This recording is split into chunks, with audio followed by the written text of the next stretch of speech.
Motor recalienta. Para este ejemplo, como siempre, tenemos a mano la documentación técnica, tenemos a mano las herramientas adecuadas y tenemos un despiece de una serie de componentes del sistema de refrigeración para hacerlo más didáctico. Por supuesto, aquí tenemos el radiador, el intercambiador térmico, tenemos el electroventilador, tenemos un ventilador viscoso, es decir, ventilador con embrague viscoso sensible a la temperatura. Tenemos unos ejemplos de bombas de agua, termostato, que sería un grifo térmico. Aquí tendríamos la parte para poder visualizar la parte interior de la bomba de agua, unos manguitos con el termocontacto, en algunos casos termoresistencia para el indicador de temperatura. También tenemos un ejemplo de bomba de agua eléctrica, que es la que se montan en la actualidad. Tenemos una correa porque podemos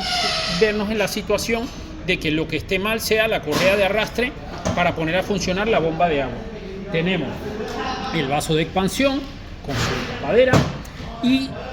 casi siempre cuando tenemos un problema de recalentamiento lo que debemos hacer es comprobar desde lo más sencillo hasta lo más complejo. Es decir, que nos podemos ver en la situación de que sea simplemente una fuga de refrigerante, falta refrigerante y que tengamos pinchado uno de los manguitos que está justo en la parte delantera del motor, en la parte superior o en la parte inferior. En esas circunstancias, si nosotros después de comprobar lo más sencillo, es decir, la correa que arrastra la bomba de agua o los manguitos, vemos que se encuentra en buen estado, lo siguiente que debemos comprobar es el electroventilador, que en algunos casos es tan sencillo como con una batería y dos cables alimentamos directamente el electroventilador y podremos ver si funciona. Eso sería una prueba muy sencilla. También, si nosotros al vaso de expansión quitamos el manguito pequeño que viene al vaso de expansión, desde el radiador al vaso de expansión, y nosotros podemos pisar el acelerador con el motor en marcha y podemos ver si desde el manguito aumenta el flujo de refrigerante como indicativo de que la bomba efectivamente está haciendo fluir el refrigerante y podríamos descartar la posibilidad de que el problema sea la bomba de agua. Por supuesto, si es eléctrica, en la actualidad existe la posibilidad de que la bomba de agua sea eléctrica y que sea movida y digamos gestionada desde la centralita, y en este caso necesitamos el equipo de diagnosis para que con el equipo de diagnosis nosotros en una parte de activar y desactivar componentes la pongamos en marcha y podamos comprobar su funcionamiento.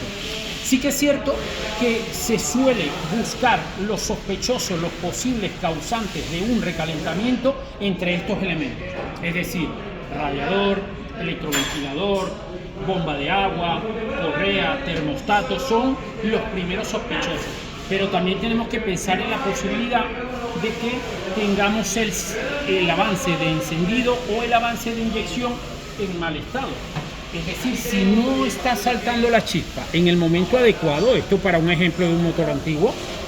o por la gestión de la centralita no está dándose el encendido en el momento adecuado, o en el caso diésel no se está dando la inyección en el momento adecuado, eso puede ser causa de recalentamiento. Sí que es cierto que en ocasiones podemos ver que en el vaso de expansión hay burbujas de aire y puede ser que aquí en el cierre del cilindro con la culata tengamos fuga y pueda estar pasando parte de la compresión